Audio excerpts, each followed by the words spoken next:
Hi అండి. ఈరోజు నేను కొబ్బరి నవ్వు చేస్తున్నానండి. కొబ్బరి నవ్వుకి కావలసిన పదార్థాలండి ఇవి. 2 కొబ్బరికాయలు తోడి మిక్సీ పట్టి పెట్టుకున్నాను. దీనికి 2 అచ్చులు అంటే 1/2 కేజీ బెల్లం పడుతుంది. తర్వాత స్మెల్కి బాగుంటుందని ఆ యాలక్కాయలు సిద్ధం చేసుకున్నానండి. ఇదిగోండి స్టవ్ మీద పెట్టుకోవాలి బాండి. కొద్దిగా బెల్లం వేసాను 1/2 కేజీ. కొద్దిగా వాటర్ పోసుకోవాలండి. ఇది కొలత ఏం అక్కర్లేదు, కరిగే వరకు. లేత పాకం వచ్చాక కొబ్బరి నవ్వు చేస్తాను. తర్వాత ఇది ఇలాగా ప్రిపేర్ చేసి ఇలా పెట్టానండి. ఇది కరిగాక అప్పుడు కొబ్బరి వేసుకోవాలి, తురిమింది. బెల్లం కరిగిందండి, పాకం అక్కర్లేదు, ఇలాగా బుడగల్లాగా వస్తుంది. అప్పుడు కొబ్బరి చేసి పెట్టుకున్నాం కదా తురిమి, ఇది వేసేసుకోవటమేనండి.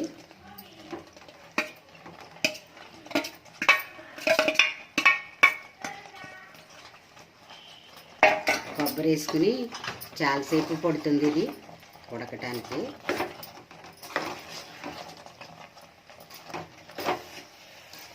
చాలాసేపు ఉడికిన తర్వాత అప్పుడు ఉండలు చేసుకోవచ్చు. తర్వాత అలాగ ఉంచుకుని ప్లేట్లు వేసుకున్నా తినవచ్చు. కోనసీమ సైడు వెంటనే చెట్టు నుంచి తీసి కొబ్బరికాయ ఇలా వండుకుని చిప్పలు వేసుకు తింటారండి అక్కడ. ఇది చాలా మంచి తేలికైన వంట, హెల్దీ వంట. కొబ్బరి నవ్వు అంటారు దీన్ని. ఇది ఒక పావు గంట, 1/2 అవర్ ఉడకాలండి. ఇలా ఉడకనిద్దాము. దగ్గర అయిందండి నవ్వు. ఇదిగో యాలక్కి పొడి వేస్తున్నాను స్మెల్ కోసం. బాగుంటుంది స్మెల్లో. ఇది తోపు చేస్తాం కదండి బూర్లకి, అలానే ఇది బూర్లు కూడా వండుకోవచ్చు.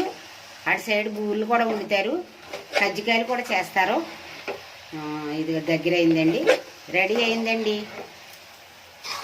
తిక్కిగా అయ్యే వరకు చూసుకోవాలి, కలుపుకుంటూ ఉండాలి. కింద ఎదుగు మాడిపోద్దండి, లేక ఇలా దగ్గర అయ్యే వరకు కలపాలి. ఇంకా రెడీ అయినట్టేనండి కొబ్బరి నవ్వు. రెడీ అయింది. ఇదిగోండి రెడీ అయింది కొబ్బరి నవ్వు. ఇదిగోండి చాలా టేస్టీగా ఉంటుంది. సర్వింగ్ బౌల్లో తీసుకుంటాను. చూడండి ఎంత బాగుందో, జ్యూసీగా. ఇదిగోండి తీసుకుంటున్నా.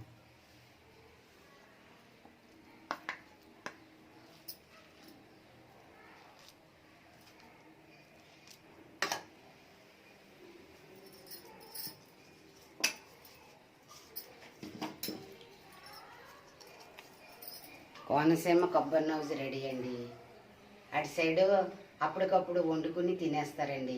గార్డెన్ పార్టీలో కూడా చెట్టు నుంచి తీసుకుని అక్కడే పొయ్యి పెట్టుకుని తోటల్లో వండుకు తింటారు. ఇవి చాలా టేస్ట్గా ఉంటుంది, చాలా హెల్దీ కూడా ఇది. ఈ కొబ్బరి నవ్వు బూరెలు కూడా వండుకుంటారండి, పూర్ణం పెట్టి. పూర్ణం బూరెలు అంటారు కదా, అలాను. తర్వాతను ఈ కొబ్బరి నవ్వుతో కజ్జికాయలు కూడా వండుకుంటారు, చాలా టేస్టీగా ఉంటుంది. పైకి కొబ్బరి చిప్పలు వేసి తినేస్తారండి. ఇంకా ప్లేట్లు అవి ఏం అక్కర్లేదు. తోటల్లో కూర్చుని ఎన్ని కొబ్బరికాయలు కొట్టుకుని ఎక్కువ వండుకుంటారు కదా జనం ఎక్కువైతే, అప్పుడు ఇవే ప్లేట్లు వాళ్ళకి కొబ్బరి చిప్పల్లో కొబ్బరి నవ్వు చేసుకుని తింటారు. చాలా బాగుంటుందండి అక్కడ. మేము చాలాసార్లు తిన్నాము పార్టీలకి, గార్డెన్ పార్టీలకి వెళ్ళి. పైగా ఇది కార్తీక మాసంలో కానీ తీర్థయాత్రలకు వెళ్తారు కదండి, అప్పుడు ఇవి ముక్కలుగా కొట్టుకుని ఆవు నెయ్యిలో నానుకున్న పువ్వొత్తులు వేసి వెలిగిస్తారండి దేవాలయాల్లో. ఇది చాలా బాగుంటుంది. మనం అట్టి డప్పుల్లో వెలిగించి బదులు కొబ్బరి చెప్పల్లో వెలిగిస్తారు. చాలా ఈజీగా ఉంటుందండి. ఎక్కడికి వెళ్ళినా చెప్పలు పట్టుకుని వెళ్ళిపోయి పువ్వొత్తులు డబ్బాలు వేసుకుని వెళ్ళిపోయి ప్రతి గుడిల దగ్గర వెలిగిస్తారు. మేము కూడా వెలిగించాము, తీర్థయాత్రలు చేస్తాం, మేము కూడా వెలిగించామండి. అవన్నీ త్వరలోనే మీకు పెడతాను.